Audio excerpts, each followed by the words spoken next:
Good morning friend आमी प्रियंका नूतन आरेकटी ब्लगेर साथे तोमादेर सबाइके स्वागत जानाई। सबाई केमन आछो? आशा करछि खूबই ভালো आछो और तोमादेर भालोबासाय आमराও खूब भालो आछि।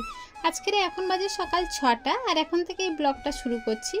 तबे तोमरा पुरो ब्लगटा प्लिज स्किप ना करे देखो, आशा करछि खूबই ভালো লাগবে। गतकाल रात्रे अर्जुन गाছের ছাল ভিজিয়ে রেখেছিলাম, সেই জলটা এখন তৃষ্ণার বাবার জন্য ঢেলে রেখে তৃষ্ণাকে এখন ড্রেস পরাতে এসেছি। ওর তো মর্নিং এ স্কুল তোমরা সবাই জানো, সেই জন্যই ঘুম থেকে উঠে সংসারের অন্য কাজে হাত না দিয়ে ওকে আগে রেডি করে দিচ্ছি, কারণ সংসারের কাজ পরে হবে, কিন্তু ওর তো টাইম মতো স্কুল আর আমারও উঠতে একটু দেরি হয়ে গিয়েছে, তাই জন্য ওকে তাড়াতাড়ি রেডি করাচ্ছি।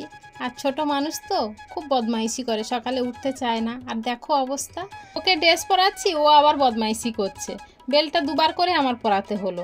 আর দেখো একবার চোখ মোটা করছে, একবার হাসছে, মানে ভিডিও চালু আছে বলে আরও বেশি বেশি করছে।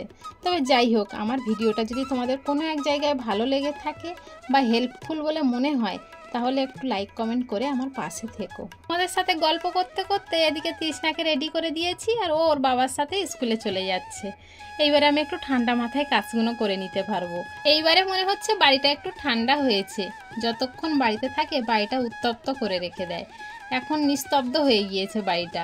আবার যখন বাড়ি চলে আসবে 10টার সময়, তখন থেকে আবার চিল্লামিল্লি শুরু হয়ে যাবে। তখন আশেপাশের লোক বুঝতেই পারবে যে হ্যাঁ বাড়িতে একটা বাচ্চা রয়েছে। কি যে বদমাইশি করে আর ও যে কি দুষ্টু সে তোমাদের কাছে আমি বলে বোঝাতে পারবো না। তোমরা যতক্ষণ সামনাসামনি না এসে দেখবে ততক্ষণ বুঝতেই পারবে না।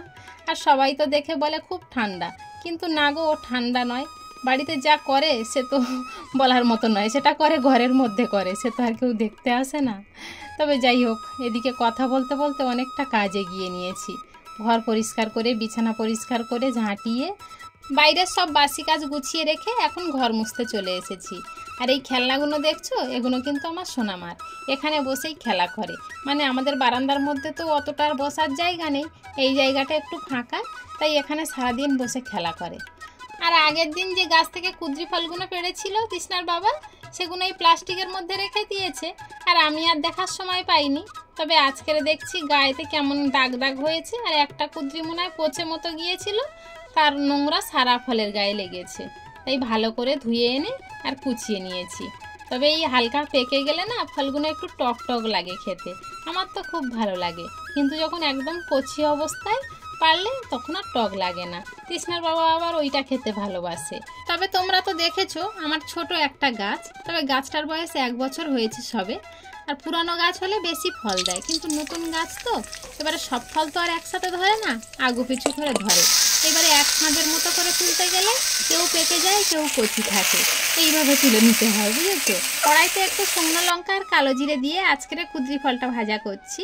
আর বেগুন আর আলু লম্বা লম্বা করে কেটেছি মাছ দিয়ে রান্না করব বলে। তবে তোমরা শেষ পর্যন্ত দেখবে, একটা মজার জিনিস হবে। মাছ দিয়ে তো রান্না করব বললাম, কিন্তু শেষ পর্যন্ত মাছ পাওয়া যাবে কি না তাও ঠিক নেই। এদিকে আবার রান্নার তেল শেষ, তাই ঘরে এসেছি তেল ঢালতে। আর আমরা তো health guard rice bran oil তেলটা খাই।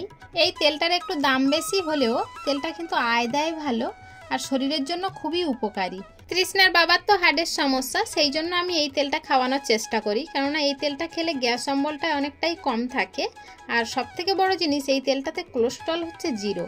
আর যাদের হার্টের সমস্যা তোমরা সবাই জানো যে কোলেস্ট্রল হাই থাকলে তখন হার্টের সমস্যা হয়, সেই জন্য আমি তেলটা চুজ করেছি, তোমরা পারলেও খেতে পারো।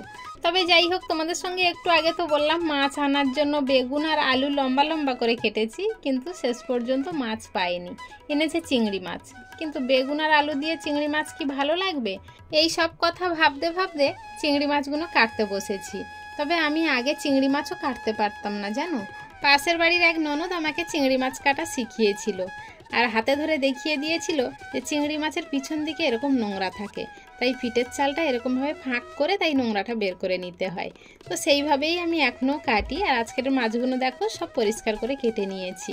তবে ভাবছি কিছুটা ঝাল করব আর কিছুটা আগামীকালের জন্য ভেজে রেখে দেব। তবে চলো আজকের মেনুটা দেখে নাও।